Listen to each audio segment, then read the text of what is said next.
What if I told you that you can fall head over heels in love with yourself? I'm talking that all-consuming, can't get enough, love everything about you type of love. Well, you can. The Self Plus Love Equals Balance podcast is here to show you how. Every week, we'll share tested strategies, personal stories, and invaluable resources to help you take a balanced approach to loving yourself. Here's your host, Carrie, the Balanced Nurse. Let's get to the love. Hey ladies, welcome back to another episode here with me on Self Plus Love Equals Balance podcast. I'm your host, Carrie, and I am so excited to be back and in the vibe with you ladies. If you are new to our vibe, welcome. And for you returning ladies, always showing so much amazing love. Thank you, thank you, thank you. So we are here for the month of July, and I decided that I wanted to stay true to our themes and how we normally vibe in a trend of themes here. So before I dig into why I picked this theme, I want to kind of give you a little backstory, right? So we are in the full thick of summer right now, and as we are trying to embrace it and all the feel good that comes with it, right? Wherever you are in the world, here in the US or New York, things are opening up, and we're supposed to feel a little bit lighter. We're supposed to enjoy this, right? But so many of us are still struggling with our emotions, our mood, and just life in general, right? Rightfully so. It's a tough and heavy, unprecedented time, right? So our children are feeling it. Our partners are feeling it. We are feeling it. We're all on edge all the time. And I feel like this reflection came from my love of people watching. And I was out for a walk the other day and just paying attention to people who weren't paying attention and realizing that it seems almost impossible for the average person to be happy anymore, for the average person to enjoy themselves anymore. And I came to the conclusion, and I was people watching all day. Don't ask me what I was doing with my schedule and my time, guys. But in my day of people watching, I said, you know what? People are chronically unhappy.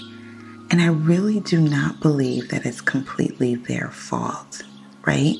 When you consider the fact that it takes true work to be happy, you could understand the global disconnect in this area. Like, who likes to do work, right? Who has time to work on their happiness? Please. If it takes work, we can't do it right now, right?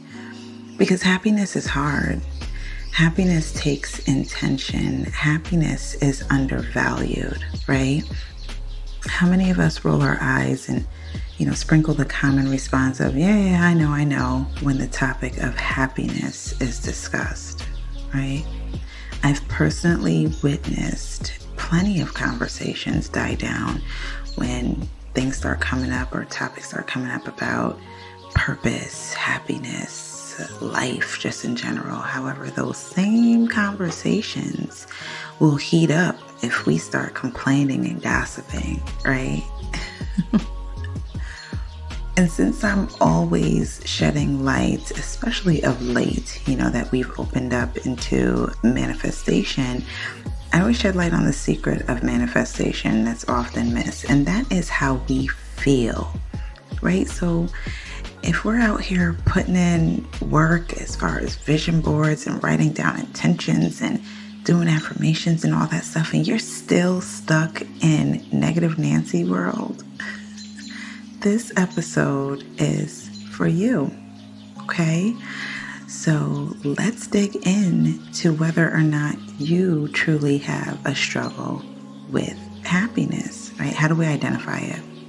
Let's face it, none of us are happy all the time, okay? What makes us human is our ebb and flow.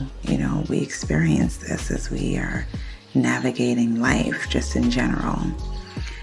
However, if you are truly struggling with your happiness, I'm just going to throw out some examples, right? First up, you're a chronic complainer. Everything is always wrong with everything all the time, forever and ever in life. Right? You're easily angered. Everything gets on your nerves, right? On your last nerves that never happens to run out. No shade, right? These may be trigger warnings, but listen, you may glorify having a resting bitch face, mean mugging, always just like there's no smile. And you have a beautiful one, but you don't show it often. Or you have a chronic feeling of loneliness. And this one is I brought it up the other day and I had to go into explanation, but I still stand by it.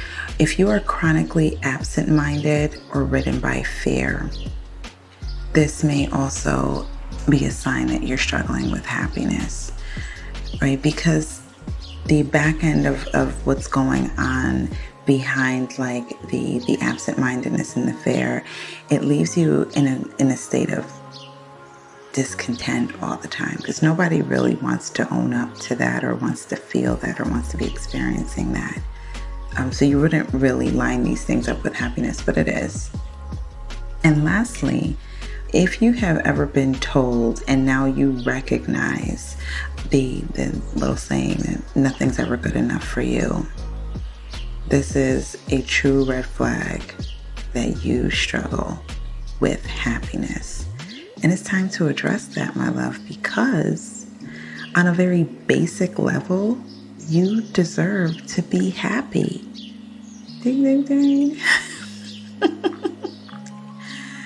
But outside of just the basic need to be happy, you can't afford to lose out on what you're currently co-creating for your life because you cannot get your happy emotions in check, right? Whatever it is that you are busy doing in life, you're doing something, you're working towards something. There's something that you want to accomplish or that you want to be, or whatever that case is. You're co-creating that. And the missing piece may truly be in this series because it all has to do, it goes back to how we feel, right? So let's dig into making happiness happen for you, all right? So for you ladies who have been a part of the tribe for a while, you know how much I love gratitude, right? I can go on and on and on. And I actually think I did a whole series on gratitude, if I'm not mistaken, back in the beginning of the pandemic. However, I can go on and on about gratitude, the effects, the strategies, the magic that you literally see unfold in your life once you really get into the flow of it. However, when it comes to cultivating happiness in your life, I have to start out with that because gratitude is a major factor. It's a very familiar step. It's one of my favorite to start with when we just digging into this theme of happiness. But if you're familiar with the saying of where your focus goes, energy flows. The role that gratitude plays in just the meaning of this saying is gratitude provides you with a necessary shift to focusing on the positive things in your life. All right.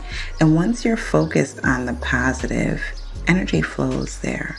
So it becomes easier for you to experience more positive, i.e. happiness, i.e. overall success. Why? Because you are, without knowing it, subconsciously and consciously, truthfully, when you're doing the work with this, you're programming yourself for just that. seek and you'll find, and that's exactly what it is. So now it's what is it that we are conditioning ourselves to seek? And in this case, all the good stuff. All right, you may be resistant at first, but trust me, you'll thank me later. Those that really tap into this really end up being grateful, right? Just for the practice. But if you can commit, right, to developing, if you don't already have one, a daily gratitude practice, and do it every day before you pick up your phone to scroll, before you speak to anyone, unless they're on the same grateful wavelength as you. Trust me, right? All it takes is for you to open up your space and your energy to one person's negative attitude, negative experience, why. And they don't do this on purpose. Most people, anyway. However, if you're trying to work on your stuff, you're trying to, fill your cup, you're not able to pour into those people. I call it having energetic space, right? I talk about my morning routine all the time and how that's like my power hour, and that's, my secret sauce for success. I am not accessible in the morning, and that's intentional. I have to do so much work to fill my cup to make sure that I am ready to serve those who I serve, that if I were to allow that sacred time to be penetrated by somebody calling me with their complaining nonsense, I've lost an entire day, and I've lost the ability to serve the people who I serve solely because I've opened up myself to that negativity before I was ready and equipped to deal with it, right? There you go. You've caught the negative bug. So just be mindful about that. Be careful about, what you're doing in the morning, especially if you're starting with this gratitude practice.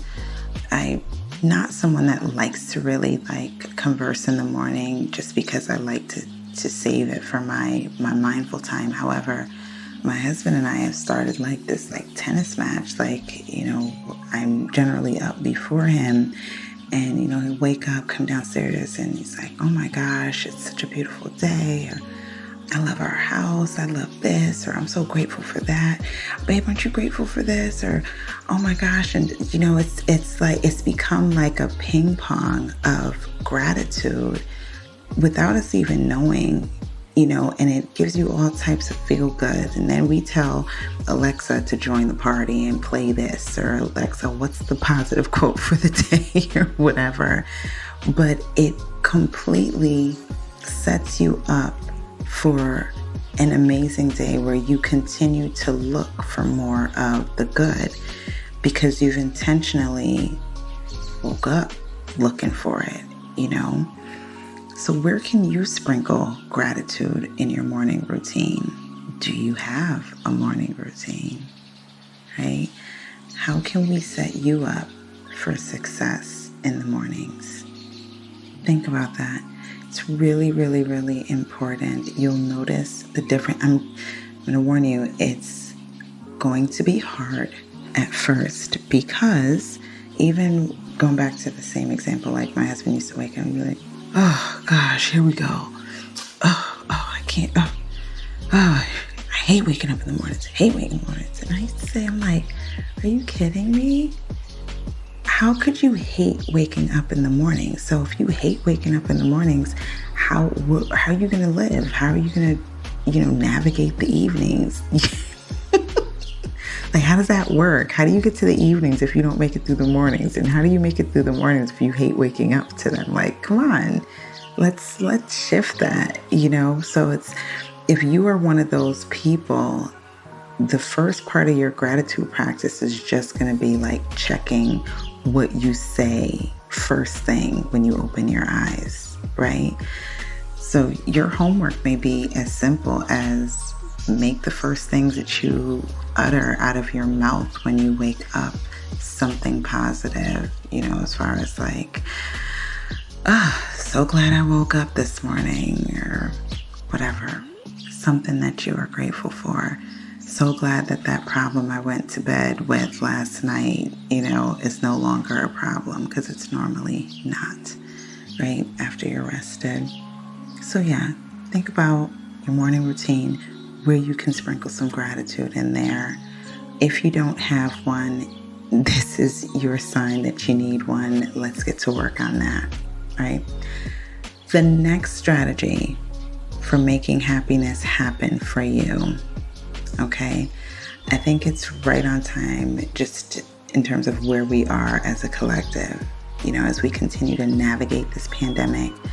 I think there is a general consensus that the old saying of, life is short has proven to be more factual as opposed to it being that old saying, that was once taken for granted. So if we put this into perspective, how many of us will put ourselves through an extended period of time of unhappiness, torture, self-deprivation, just for the sake of saying that, you'll have time to be happy later. I know sayings like, I'll sleep when I'm dead in the world of making money, or, I just don't have time in the world of relationships, family, friends, or even self. They add more fuel to this dysfunctional life spiral of chronic unhappiness that we're going through, right? So the truth is that life really is short. And this should be highlighted every day, after your gratitude practice.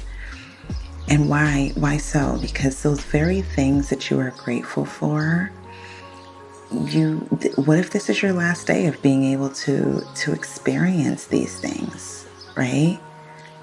This is to help you haul ass on those things that you're procrastinating with, or the fact that you need to appreciate who and what you may be taking for granted right now because you think that you have time, right? Or realizing that the opinions that you think matter really don't, right? So really digging into the fact that life is short. And it's not from a space, I just feel like I need to give this disclaimer. This is not so that we are plagued with thinking morbidly. For me, the life is short reminder, letting you into, my own personal practice. I take a quick scan of missed opportunities or learned lessons or reflections from people who I may know, people who I may have lost, or things that may have, current events that have happened. Take, for instance, the apartment building in Florida, that tragedy right now, where it helps put things into perspective, especially those things being the unnecessary chaos and discontent that we allow in our lives, right? On a persistent basis, truly.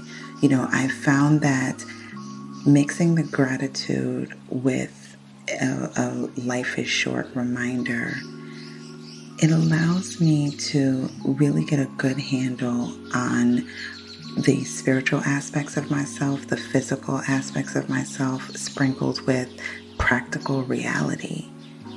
And when you have that mix, you're going to implement whatever is necessary for you to co-create the best life that you can live right now, right? Because you're grateful for it. You realize that it's short. So how do I make the best use of it right now? With my gratitude practice, I think I've mentioned this to you when we were actually doing that as a theme, but this may help you knowing that this is your homework for this week. I get very specific, very specific for what it is that I'm grateful for, down to the details. So you don't want to say, oh, I'm grateful for my home. What specifically about your home today are you grateful for? That helps you with shifting the emotions and really getting you into a space of being present. How many of us, I don't know, whether you if it's a song or prayers or what have you, we can almost sing it unconsciously, right? We don't want your gratitude practice to be that. We want it to really shift your attention to where you're ultimately shifting your emotions. All right. And so if you need a little bit of help with this, I do have a gift for you this week. I know I'm always giving you homework. However, this week I decided to do a little bit more. In the episode details of whatever platform you're currently listening on, I'm including a free guide on 5 ways that you can jumpstart your happiness today. Okay? You can download it and it'll be, right to you or what have you. Just pick, of course, feel free to do all of them, right? But again, we're being practical. Pick one to start with and then strategically sprinkle in more. Because even when you start with the one, you're going to start to notice a shift in your mood and in your overall happiness, right? Trust me on this. You are welcome in advance. You officially have no excuses now. All right. I'm so excited for you to keep me posted on what it is that you've decided to tackle because, of course, I want to hear about it. Email me at info@thebalancedrn.com. And then next week, I will be back with part 2 of making happiness happen for you, okay? Until then, just keep doing your math differently, girl. Bye. Thanks for joining us for another episode of Self plus Love equals Balance. Be sure to rate and review us on whatever app you use to listen. It goes a long way in helping others find our community. Until then, remember to do your math a little differently and love yourself.